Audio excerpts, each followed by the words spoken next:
Olá, estamos de volta com o nosso podcast Informando 98.9. Esse episódio a gente está falando sobre emagrecimento, estratégias de emagrecimento. E claro, você está acompanhando a gente aqui pelas ondas da 98.9 e também através do Facebook, Instagram, o nosso YouTube, o YouTube da Paiqueria FM 98.9, nosso portal Paiqueria FM News. Não tem desculpa para ver e você pode ouvir novamente todo esse material no Spotify, na playlist da Paiqueria FM 98.9. Estou com a Sumaia Brandão, a gente já falou sobre vários assuntos e agora a gente deixou o último bloco ali falando da tal da insulina. Quando a gente fala em insulina, mas é só diabético, não é só ele que tem que se preocupar com a insulina ou não, ou taxas de insulina, como é que é isso? Todo mundo que está acima do peso, ou não vamos generalizar, mas a grande maioria tem um processo chamado resistência à ação da insulina, resistência insulínica. O que é isso? A insulina é um hormônio que, quando a gente se alimenta, nosso alimento vai na circulação como uma forma de glicose, né? O carboidrato, a fruta e tal. Essa glicose, ela vai alimentar a nossa célula. Então, eu vou pegar essa insulina, vai pegar essa glicose aqui, vai levar para dentro da célula, a célula fica alimentada, a minha fome fica alimentada, né? E aí eu tenho a entrada disso e funciona bem, o metabolismo bem, me dá energia, tá tudo bem. Quando eu tenho problema nessa comunicação, a insulina pegou a glicose e ela não consegue entrar na célula, é o receptor, então essa comunicação, ela tá falha. O que o meu pâncreas lá entende? Tem muito açúcar no sangue ainda. Açúcar está muito no sangue e a célula está pedindo comida. Então, vamos jogar mais insulina? Porque não deve ter sido suficiente. Mais insulina pega a glicose e por uma questão até de pressão, entra um pouco mais dentro da célula, né? Pelos receptores. Só que nada é suficiente. Então, isso gera muito mais fome naquele paciente, naquela pessoa, porque ela está sempre com mais fome. E a insulina estando alta, tentou guardar esse açúcar aqui, esse carboidrato aqui, essa glicose. Não conseguiu, não vai ficar, a gente fica no estado diabético. O que ela faz? Então, vamos fazer armazenamento na forma de gordura. Então, toda vez que eu estimulo a minha insulina subir mais do que seria o adequado, e ela não consegue, não tem como ela conseguir levar tanto insulina para menos célula, não vai ter suficiente, ela vai armazenar na forma de gordura. Isso é aquele metabolismo poupador faz isso. Então, a resistência à insulina é uma das causas e consequências da obesidade, uma das causas e consequências que levam a uma maior compulsão alimentar, a uma maior necessidade e desejo por carboidratos. E está diretamente ligado daí ao metabolismo que vai se transformando, um metabolismo um pouquinho mais de reserva. Tá, e aí vem essa onda daí que a gente até falou em um podcast do Ozempic, dessas injeções, injetáveis que acabam... Ele faz esse papel, mas ele tem uma certa resistência, que as injeções elas vão fazer o quê? Ação, como se fosse essa ação pró-insulina, né? Então, eles vão trabalhar na saciedade. O que a injeção em si tem que fazer? Ela não vai resolver aquele probleminha ali, o caminho que... Minimamente. Ela vai fazer o quê? Ela é similar à molécula GLP-1, que gera saciedade, mas que quando a gente produz tem caminhos mais importantes do que só ela lá, como injetável, mas tudo bem. Então, eu tenho mais saciedade. Mas me conta uma coisa, Carol. Eu já emagreci 32 quilos lá atrás. Você também já passou por emagrecimento e tudo mais. Me fala uma coisa. Aqui a gente come por fome? Não. Então, eu ter mais saciedade ou menos me impede de abrir uma barra de chocolate? Não.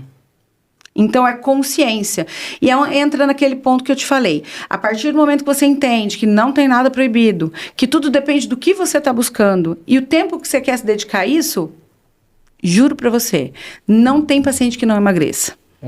E muda comportamento. E eu acho coisa mais linda. Ontem eu atendi uma paciente que fazia 12 anos que eu tinha atendido ela. Nossa, tô ficando velha. 12 anos que eu atendi ela. Ela chegou a reconhecer, ela falou assim, Sumaia, aquela vez você fez eu emagrecer 13 quilos, agora eu voltei, que meu irmão vai casar, eu quero emagrecer um pouquinho mais. E é bacana que ela quer emagrecer um pouquinho mais. Ela tinha 10, ela tem 22. Ela se transformou numa mulher com consciência. Nossa, você ficou super orgulhosa. Não, eu amo. Eu amo. E é sobre isso, sabe? É gerar consciência e entender que você não precisa de um pote de sorvete, que uma ou duas bolas tá bom. Que não é porque a pizza de 16 pedaços é só R$10 mais cara, você pode pegar de 12, de 8. Então, são escolhas no caminho que vão fazer toda a diferença. Um estudo há muito tempo atrás mostrou que o fato da gente abrir a janela do carro e fechar 4 vezes ao dia, né? Então vai trabalhar e volta e tal. E em 1 ano, em termos de gasto calórico, faria com que a pessoa emagrecesse 4 quilos. No ano. No ano. Por que a gente tá ficando cada vez mais gordinho? Porque a gente já não abre a janela do carro. Não abre mais. Aí eu te falo, a gente não abre mais a janela do carro, a gente vai na padaria em 2 quadras de carro, a gente não sobe mais escada, a gente não troca mais o canal da TV. Todos esses quilos adquiridos são por quê, então? Falta de gasto. Volto para um ponto. E vou tentar fechar, que eu não sei como é que tá o nosso tempo, com esse pensamento. A gente ainda tem uns 7 minutos. Um seguinte sentido. Para eu emagrecer, eu preciso de só uma coisa. Só uma. Déficit calórico. Para eu emagrecer com qualidade, eu preciso de 2 coisas. Déficit calórico e a combinação dos alimentos de forma adequada. Porque isso vai me dar saciedade, nutrição, metabolismo bom, não vai me dar queda de cabelo. Falta de vitamina D gera ansiedade, depressão. Falta de B12 gera falta de foco, de constância, de decisão. Então, são coisas que os nutrientes formam o nosso corpo. Os nutrientes formam e convertem e modificam os nossos hormônios. Se eu não estou nutrida, como é que eu estou? Como é que faz? E em momento nenhum estimulando a alta suplementação, tá? Porque não é porque é vitamina que quanto mais melhor. Porque não é assim que funciona. Não é assim que funciona. A diferença entre um remédio e um veneno é a dose, não é essa a frase? Então, é isso. Não adianta a pessoa tomar um monte e daí pode oxidar, piora o quadro. Né? Então, a gente tem que ter essa consciência. Tá, a gente agora vai para os 5 minutos finais aqui. Eu gostaria de saber alguma coisa, porque eu tenho...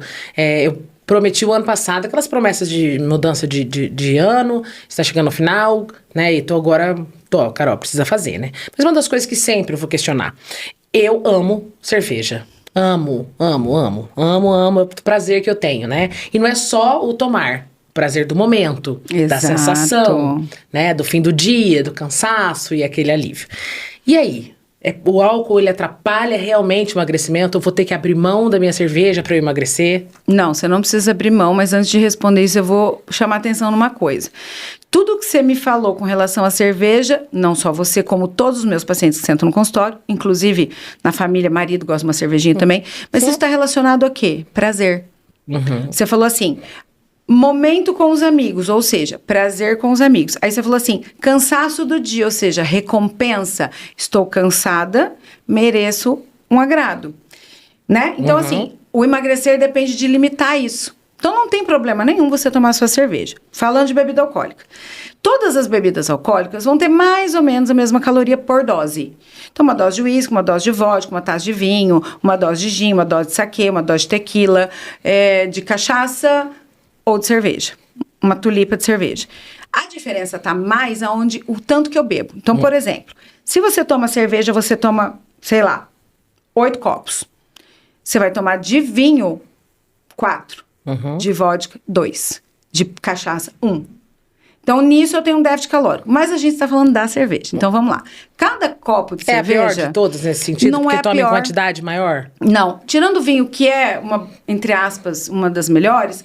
A cerveja não é ruim. Um dia meu marido me falou, o que é melhor? Cerveja ou refrigerante? Eu falei... Cerveja. Eu falei, então não reclama. Então, eu falei, então tá bom. Então não briga comigo. Né? Mas assim, eu acabo, além de tomar demais. A cerveja, ela tem bastante água, ela tem... E aí, pra quem tem problema com glúten, tem que tentar evitar de trigo e tudo mais. Mas a gente tem opções legais de cerveja hoje em dia. O problema é quanto eu como. Então, cada copo de cerveja é um pão francês. Tá? E aí, o que eu faço, então, Sumai, a hora que eu vou beber?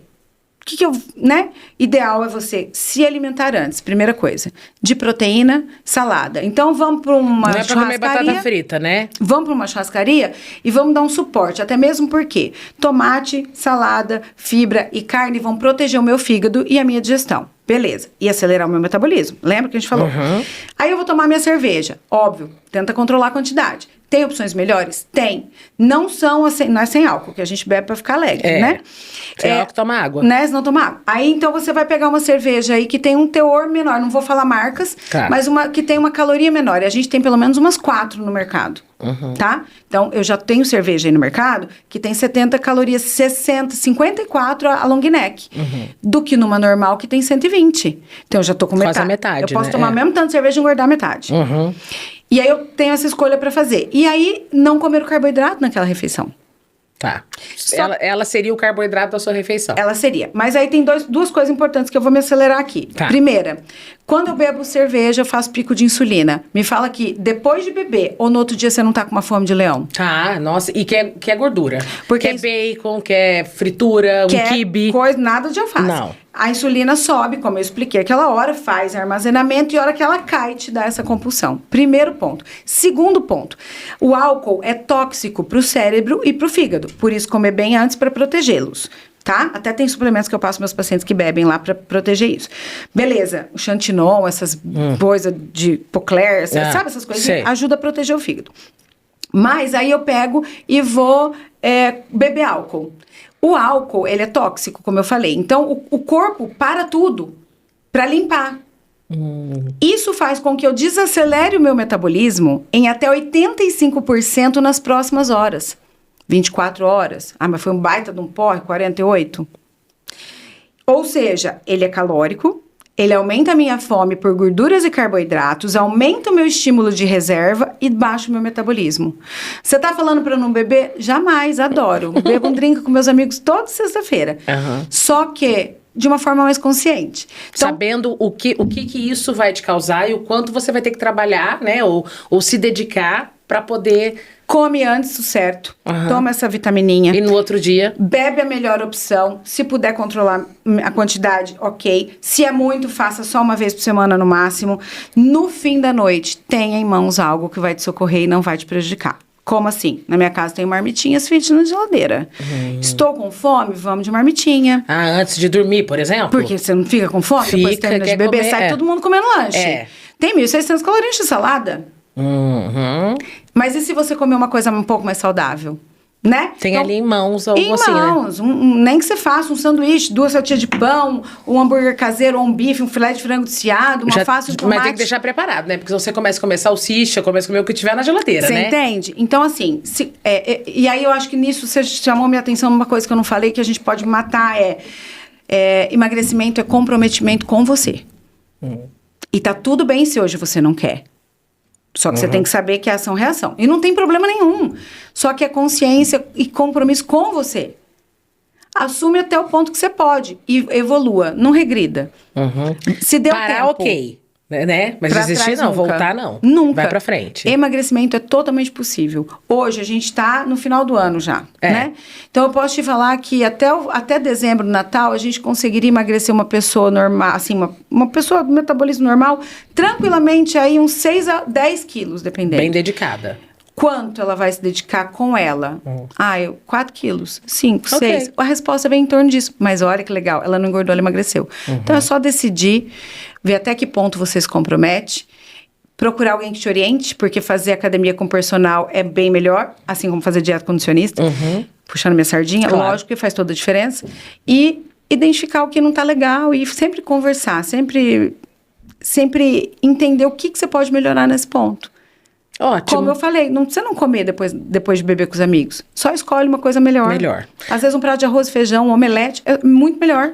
Do que sair comendo loucuras por aí. Sumaia, muito obrigada. Nosso tempo acabou. Carol. Aproveita e deixa suas redes sociais, então, para as pessoas que querem, né, te procurar, apoio, dúvidas. Dúvidas, pode mandar lá. É @NutriSumaiaBrandão. É Sumaia com Y. @NutriSumaiaBrandão. Em todas as redes sociais. TikTok, YouTube, tudo é @NutriSumaiaBrandão. Obrigada mais uma vez. Eu que agradeço. Obrigada pela sua companhia. Uma ótima noite de quinta-feira. A gente volta no próximo episódio.